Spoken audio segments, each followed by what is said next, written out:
say it's going to be biblical. Tonight, the race to escape Hurricane Milton, as the storm is expected to double in size before landfall. You didn't evacuate for Helene, but you are doing it this time. Indeed, definitely. I'm gone. It's over.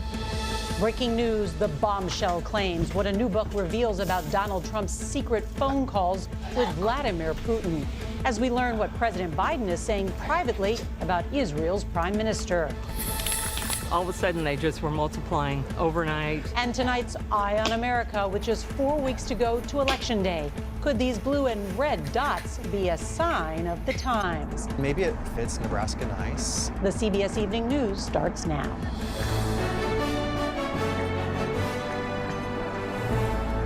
Good evening, I'm Nora O'Donnell, and thank you for joining us. We have new information from the National Hurricane Center about Milton's growing strength and its changing path.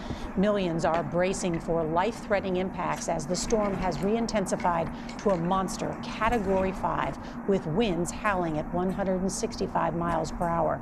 Now, Milton is expected to make landfall on Florida's central Gulf Coast before dawn on Thursday, potentially as a Category 3 hurricane. The storm is so powerful, even the government's hurricane hunters got bumped around as they rode into the heart of Milton today. President Biden has already approved an emergency declaration for Florida ahead of the landfall. We have several reporters in the Tampa area as it prepares for what could be its worst storm in a century. CBS's Lonnie Quinn is going to start us off with the very latest on Milton's path.